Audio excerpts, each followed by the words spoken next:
Welcome to Backstage with Richard Ridge. My guest is one of Broadway World's favorites. His almost 30-year career on stage and screen includes the first season of American Idol, where he performed in front of 30 million viewers each week. You know him from such shows as Wicked, American Idiot, Women on the Verge of a Nervous Breakdown, Romeo and Juliet, and In Transit. And on television from his wildly popular character, Lil Sweet, seen in hundreds of millions of homes in Diet Dr. Pepper commercials in America. He has also coached and mentored leaders across a wide spectrum of businesses and disciplines. He has created his company called Profit Under Pressure, LLC, and has written the new book, Unbreakable Confidence. And now this coming Sunday night, October 10th at 8 p.m. Eastern Standard Time, he will be in concert with Seth Rudetsky as part of his Seth Concert Series that streams right here at BroadwayWorld. Please say hello to my friend, Justin Guarini. Hi, Richard, it's so great to be virtually with you again. And I don't even know if we need to have the interview after that wonderful intro. I think that's it. That's all everybody needs to know, right? That's it. Your life flashing by. You're like, wow, you're probably thinking 30-year career. First of all, where are you, my friend, and how are you? How are any of us, really? I am actually in my home. Normally, I would be in an office with a nice fancy dancy setup and the beautiful microphone, but I gave that up because I'm going to go out on the road with a new show, and I'm currently in my daughter's bedroom. You may hear my children, who are both are being virtually schooled at the moment. That door right there might open at some point. I mean, this is the new reality that we're living in, right? But yeah, I'm here in my 16-year-old daughter's room, and right on cue, my son walks into the middle of the interview. Child, I'm in an interview. Thank you. Thank you. It's all good. I love this. See, I told you. Justin Guarini. That's right, right? Real life, right? This is the reality show. So, yeah, but I'm super excited to be doing this concert with Seth. I have always been a huge fan of Seth's, whether he's just being a brilliant musician or breaking down the songs that we know and love in theater. And now I get to actually be in person with him and sing, and we're going to have an awesome time. Well, we'll start with that then. Okay, this coming Sunday night, October 10th at 8 p.m. Eastern Standard Time, you will be in concert with Seth Rudetsky. How excited are you? You know what? I'm really excited because this is the first time. I mean, again, it's like 18 or plus for some of us months since we've really gotten to either be clapped at or to really like get up on a stage and perform. And we've done so much of it virtually, and thank goodness so much of it's coming back and being live again. But with my schedule being the way it is and going all over the place, I've been traveling all over the country, fortunately, because that's opened back up for me. This was the only date that we could do this. And I was just like, yes. I said yes, because just Seth alone, I've been on his XM show, Sirius show. I've gotten to do wonderful things with Stars in the House with him. And I've always been like, can we just do something together? Anything, right? I'll take the cruise. Can we do the cruise? Whatever it is. Like I've always wanted to work with him, and now we have the chance to do it. And what's really fun is that I'm going to have the chance to tell maybe an audience who hasn't heard it a lot of sort of juicy behind the scenes stories from American Idol, a lot of really influential stories about, how I got into this business, my origin story, if you think of it that way. And get to share some of my most favorite songs from shows that I've done, from shows I wish I could do. And it's just going to be fun. Like, that's really what I'm most excited about. It's going to be a fun thing to do on a Sunday night. Okay, well, let's talk about, you have done so many incredible shows. You've sung so many incredible songs. Can you give us a small hint? The show's Sunday. You got to sort of know, I think, what you'll be doing. What can you tell? For sure. Oh, for sure. We're covering the gambit.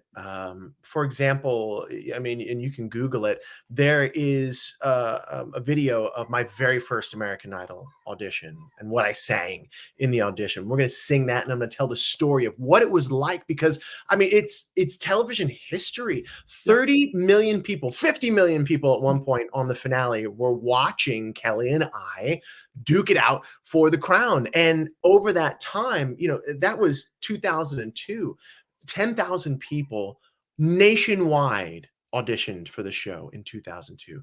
The next year and year beyond that, it ballooned to 100,000 people per city. And so it was just one of these things that took off. And so there's a lot of stories that I can share with that. And so Who's Loving You by the Jackson 5 is one of the songs I'm going to be singing. Someone is Waiting from Company is one of my favorite roles I've ever played. I played that at the Bucks County Playhouse as Bobby. And there are just a bunch of great songs.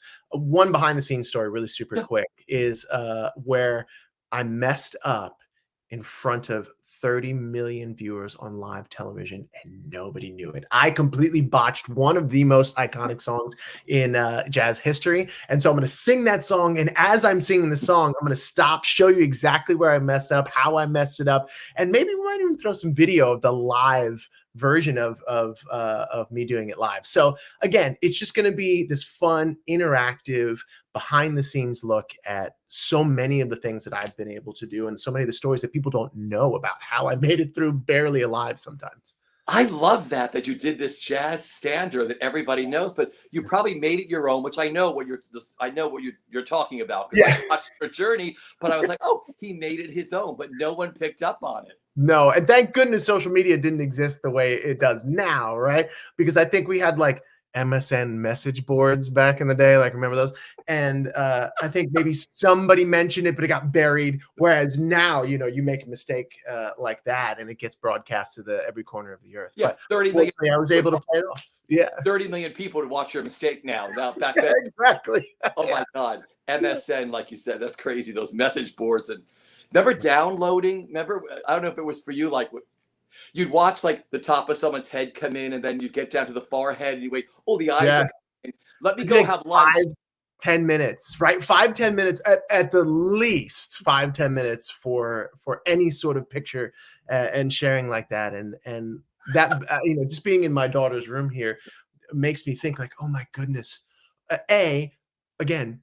Thank goodness they didn't have picture phones and all the other things, right? Because of all the dumb choices many of us have made as children, we got away with, and there's no evidence to prove any of it. But I now think like, oh my goodness, what would our communication have been like? How would we have been able to connect to one another had we had those the ability to do that? And that's why I love. Even though live performances are coming back, which I adore, I love the fact that I'm able to connect once again with the BroadwayWorld audience, with the Broadway audience, with some pieces a new audience, and share some of these stories during the concert. What part of your house, like where are you going to do this concert from? Where is your stage? Like what are you doing? With Seth. We're going to do it in Seth, and I'm going to go to his house, and we're going to do it together. That's why I'm so excited, because like we're actually going to be in person virtually, but he and I are going to share the same little corner that gets shared. And he's going to be on the keys, and we're actually even going to do a duet together from a very, very popular musical, which I'm excited. A very popular musical. I'm very excited about. A very green musical. Exactly. Yeah. Oh, see, this is all new. See, you're kicking off his fall season now, which I think is amazing.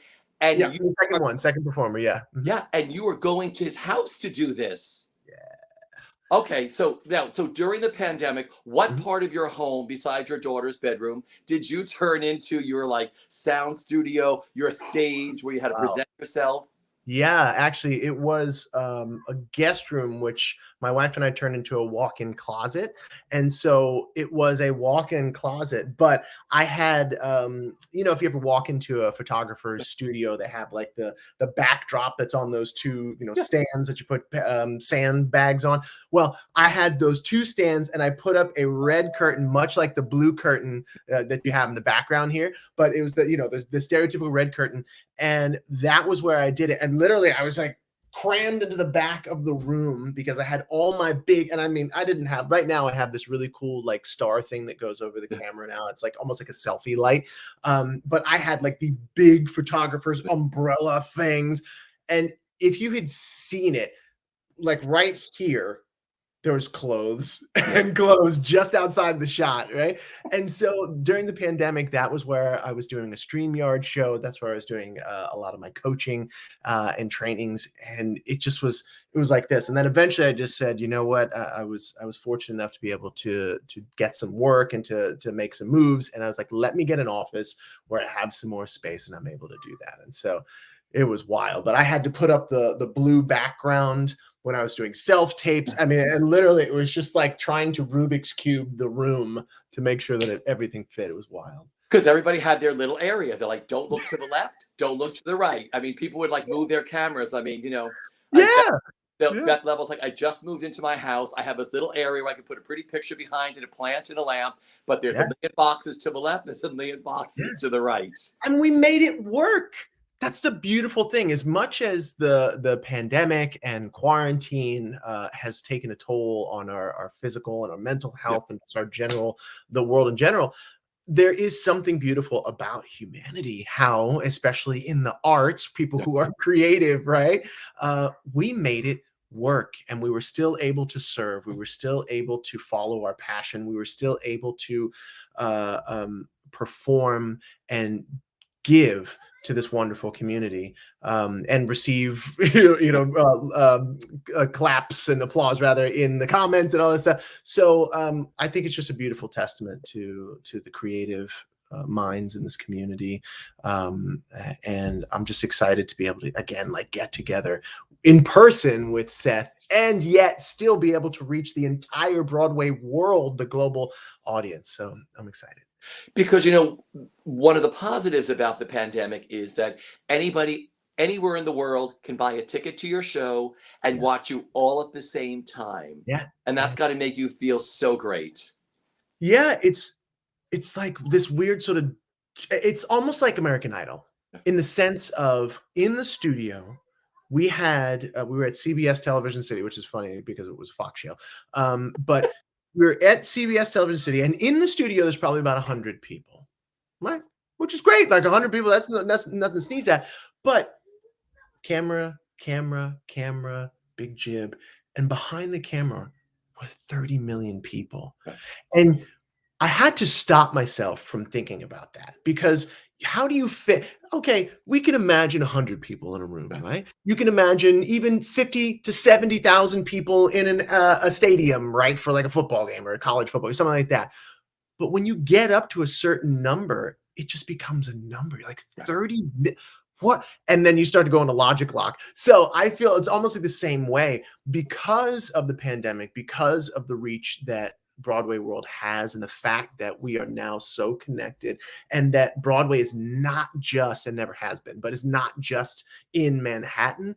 Now it's something that is so much more accessible, and so many more people have been forced almost to become digital. I love the fact that I have to kind of just remind myself, like, okay, I'm in the room with Seth. We're here in the moment. It is what it is.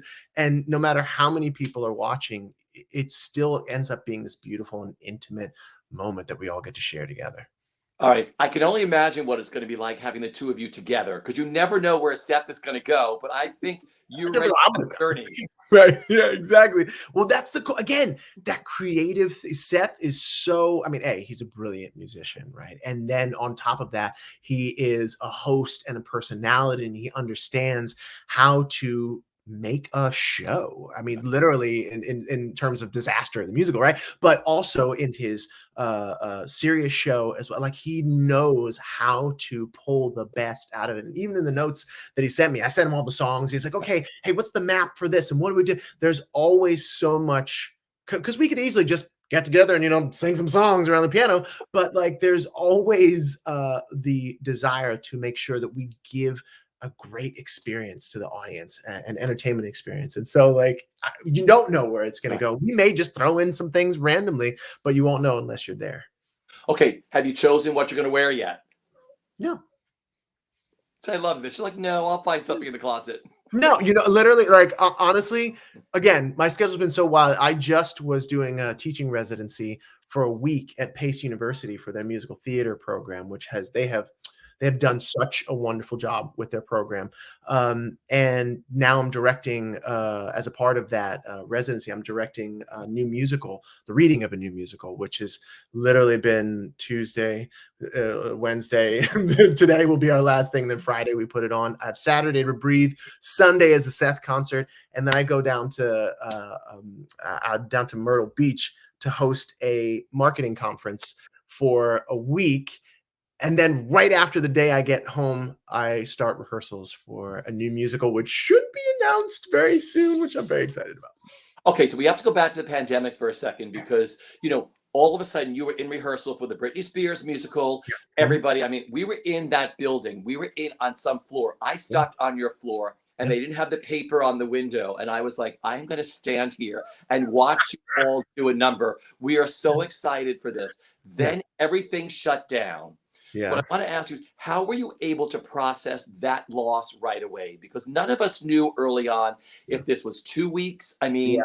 and loss is a big thing. And I've spoken to many people during this pandemic, and many people had to process what was happening to them being a creative and how they could turn a negative into a positive, which we'll get into your book and everything else. But Oh, how were you 100%. able to deal with that loss? You know what? For the first 2 to 3 weeks, I literally walked around in a brain fog. I couldn't process it. It was like, you think the stages of grief, right? It's like I was so in denial. And there was a part of me that just was like, I don't want to think about this. I'm just gonna just go off and binge watch this, or like, have a drink or whatever. You know what I mean? Like, just not think about it. And then eventually, and I think as many of the creatives, and it took different amounts of time for different people, right? But I think eventually you just hit this place of threshold where you're like, I can't stand the way I feel anymore, and I'm going to do something about it. Or you don't, or you choose not to. And there are many people who just chose to just check out and just be checked out. And maybe that was what they needed, right, for their mental health. And yet got to this place, and many of us in the industry got to this place where we're like, okay, we got to do something, right? We not only have to do something for ourselves, but there are people who might not be as fortunate as we are when it comes to work, as fortunate as we are when it comes to the ability to influence, as fortunate as we are when it comes to the fact that we've saved up money. And that was, again, where Seth was such a huge leader, where BroadwayWorld was such a huge leader, when so many of the people in our industry who are the influencers decided to say, we're gonna take this pain and we're gonna bind together. We're gonna come together, and pain shared is pain divided, and that's what we did. And we ended up coming together to create such a wonderful, loving, I mean, just I don't want to say a community, because we've always been a community, but there was an emphasis on that, and we really ended up raising awareness for the fact, like, for example, the Actors Fund doesn't just fund actors. You know what I mean, right? Like, if you had anything to do with the theater, and so many people who didn't have the ability to be the actor, the people who are in the house or working backstage and whatnot, we were able to come together and to create this thing that lifted all of us. And so for me, I chose to serve in the sense of, okay, I wrote this book. My very first book, which was a bestseller, was Audition Secrets. I said, okay, look, we have this time off. There are so many challenges and so many people who have come to me, and I've just coached them in the Yeah. past, like, it's the thing, right? But now I have this huge swath of open time. What happens if I double down on my coaching? What happens if I double down and I create a course? What happens if I go and I really, really push this book and these concepts? And so I started creating virtual classes for Audition Secrets, and learning and growing and really delving into a lot of the parts of show business, the actual business part of show business, that many of us don't, especially actors, singers, and dancers, that we don't think about as much. And so I was able to work with wonderful people like Ken Davenport, and obviously Seth, and just create some really fun stuff for singers, actors, dancers, and creatives to be able to get a hold of. And then the undercurrent of that, as I wrap this up, is the conversation going deeper became about confidence. Yeah. And what confidence is, how to build it, how to destroy it. And the fact that the pandemic and everything that we've been through for the past 18 plus months has dinged so much of our confidence. And so how do we get that back as we reemerge into this new world and as we move forward and get back to some semblance of normal? Well, let's talk about the book, because it's called, the name of the book is Unbreakable. Oh, so there's two books. There's Yeah. Audition Secrets, which is really mostly for singers, actors, and dancers, and obviously it's all about auditioning and how to book more gigs and how to walk into the room and level the playing field and own your own power. But then Unbreakable Confidence, the book that I'm currently writing right now, goes deeper into the conversation of what confidence is. And just briefly, there's a lot of myths around confidence. People think you're either born with it or you're not born with it, right? Not the case.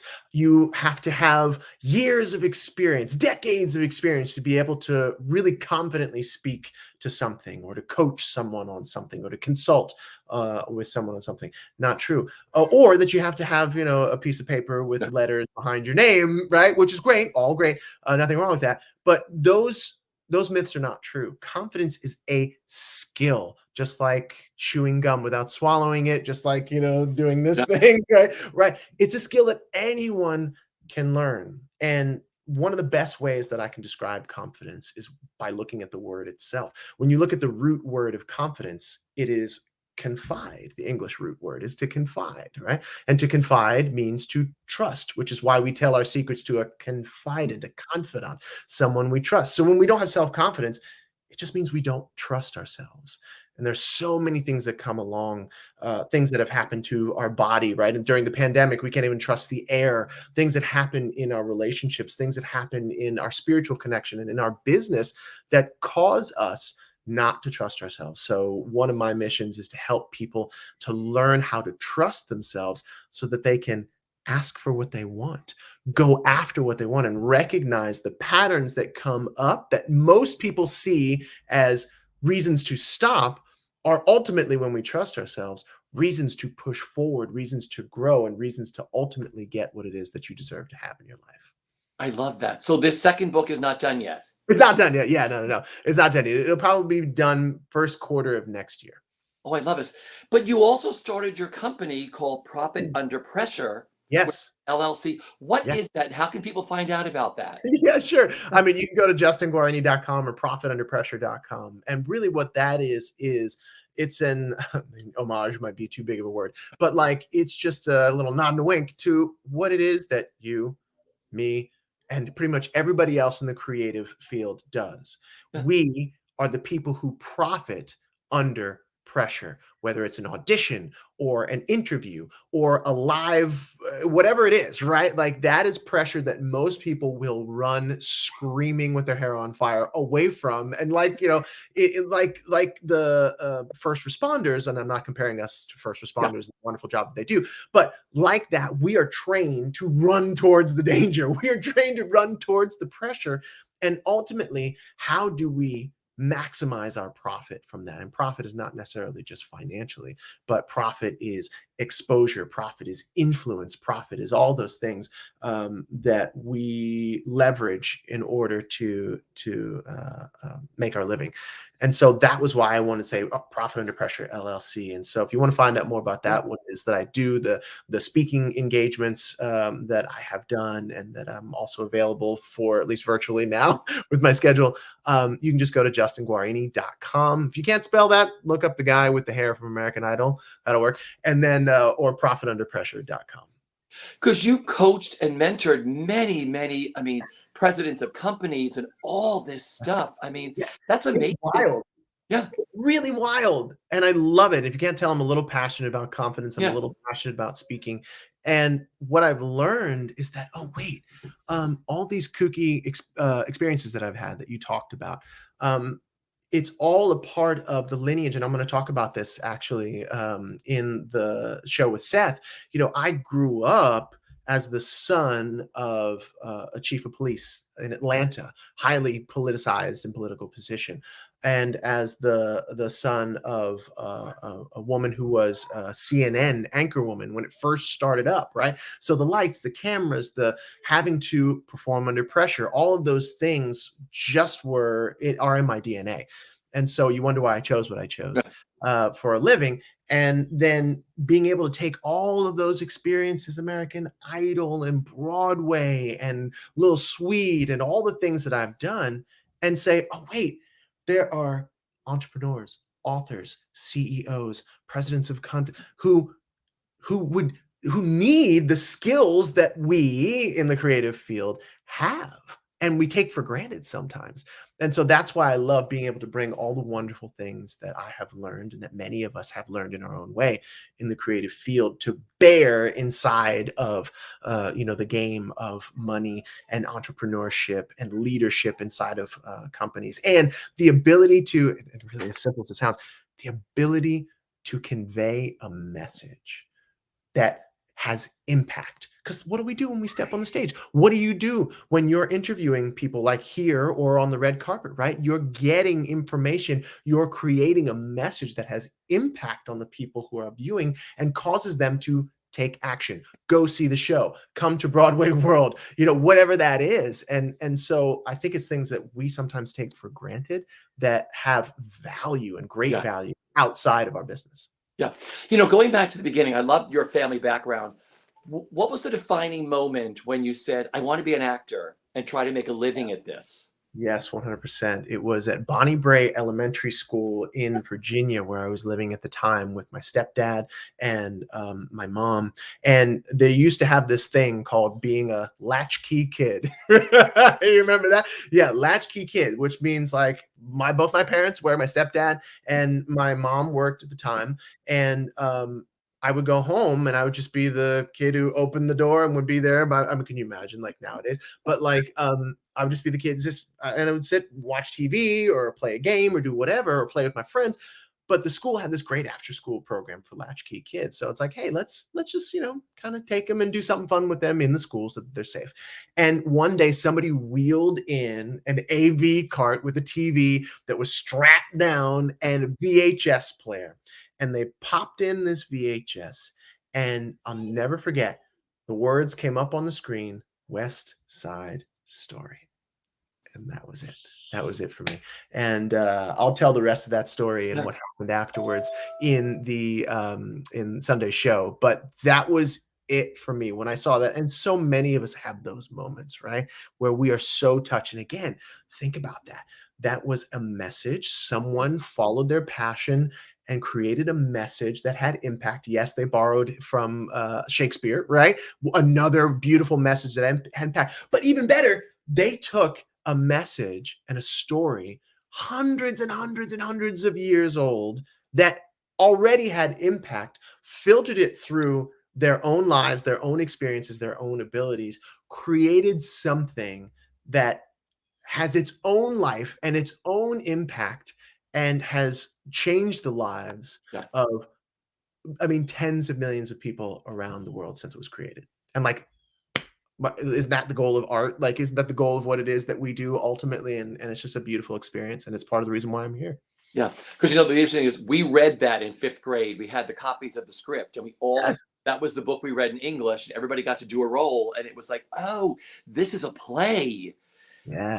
Unlike anything else we'd read as a book, is like you saw a name and you read stuff and there were notes like, how you reacted and everything. I was like, oh, this is what theater does. Yes. And it's like, how long ago was that written? And it's still relevant to teenagers, hormonal teenagers today, right? And the parents and the things that we deal with.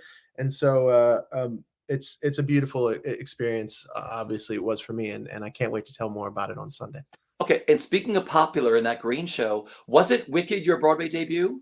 No, Women on the Verge of a Nervous Breakdown. Was it? That was your first? Like wild, because it was like Patti LuPone is my mother and Brian Stokes Mitchell is my father, and Danny Burstein is in it, and Sherry Renee Scott and Laura Benanti, and like just the who's who, and like, the people the people you don't know, who for us are the who's who. Like, it's just, it was wild, that first experience. And then I went directly from that into American Idiot, the Green Day musical, which is like complete opposite, right? You go from this beautiful old world Yeah. style, right, with all these like huge stars who taught me the ropes and the etiquette of that world of theater. And then you go to this young, vibrant, like new world,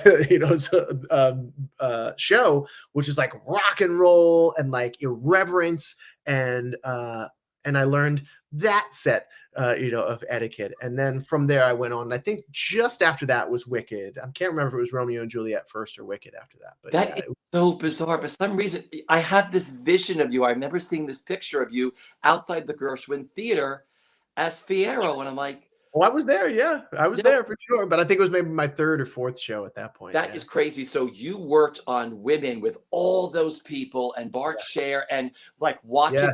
the musical be created. Uh, it was it was such an amazing experience to be a part of that. And like, I was just so Yeah. ignorant to the process because a lot of people don't know that, they think, oh, he was on American Idol and then he transitioned into Broadway, but that's not the case. I was supposed to be on Broadway in The Lion King. And I had this moment where it was literal fork in the road moment, 2002, that summer, where, the casting director for Lion King called and was like, "Hey, because I'd been auditioning for it for years, went to school for musical theater, right?" And so called me up. It's like, "Hey, we've got this role for you. It'll be your Broadway debut, a beautiful chorus role." I mean, at 22, I would what? Like, great, Lion King. I love a beautiful show. I wanted to be in it. And I was like, "Yeah, but there's this thing. It's called American Idol. I don't know what it is. I have to go out to LA. I might get cut in a week. Can I call you back?"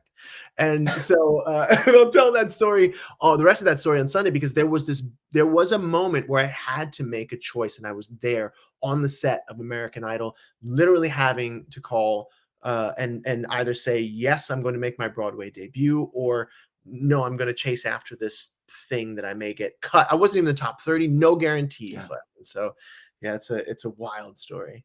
See, I thought I knew everything about your career. I knew nothing about The Lion King at the early Yeah, part of this. So yeah, I'm tuning in on Sunday anyway, but boy, I yeah. cannot wait to tune in on all of this. I mean, I'm so just excited. what do you remember about your Broadway debut? Because so many people were supposed to make them, then the pandemic happened, and a Yeah. lot of them are making it now. Like we were at the six opening finally the other night. Just Oh, to I watch know those those women ladies. in that show make their Broadway debuts was so exciting. So yours, of course, was Women on the Yeah. Verge with that incredible cast playing Mhm. Carlos. I mean, what do you remember?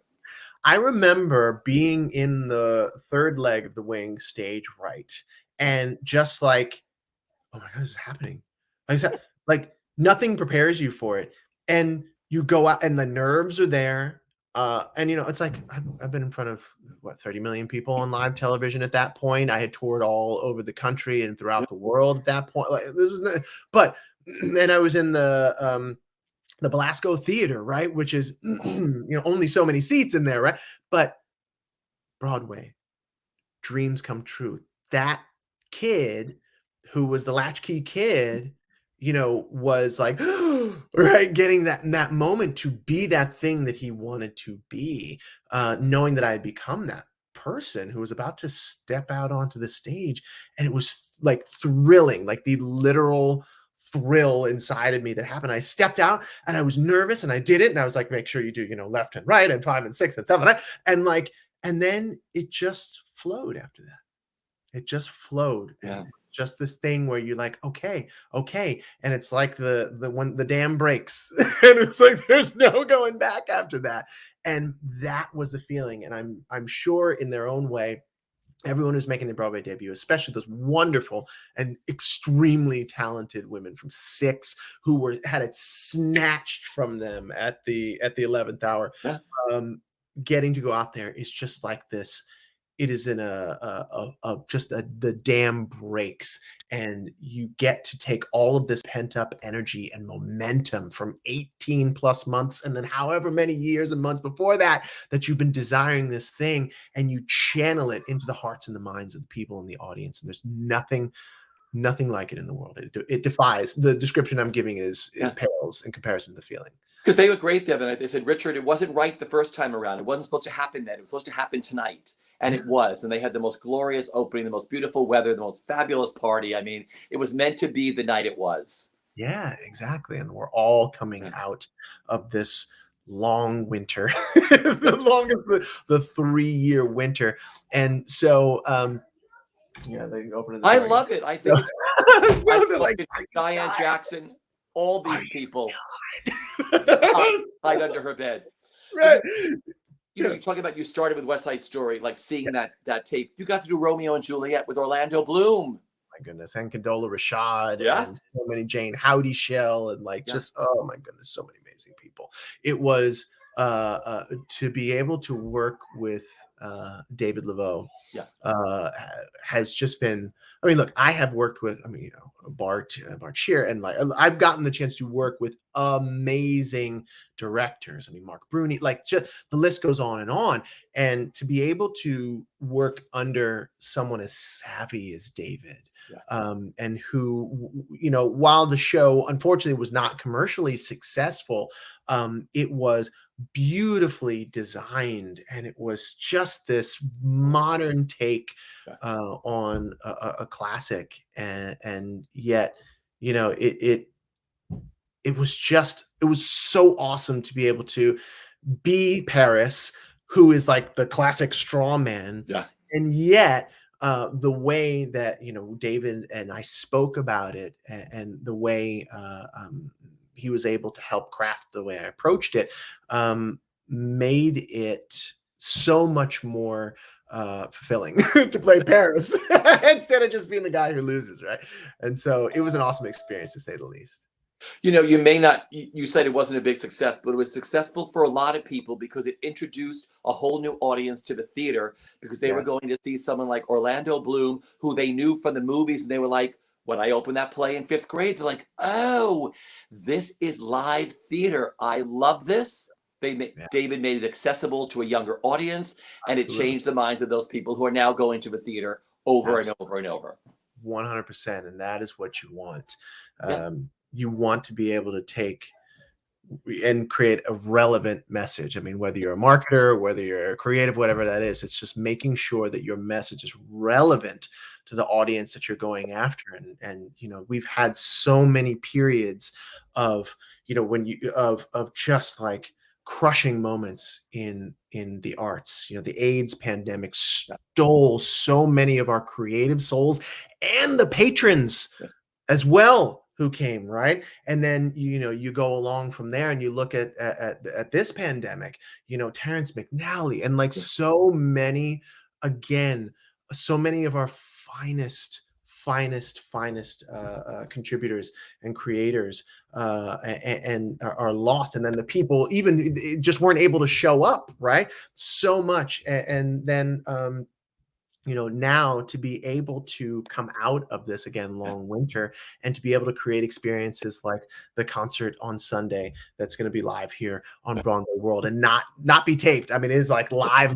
Those live experiences, to be able to have an entire cast of women, right, come out and do something that is modern and empowering.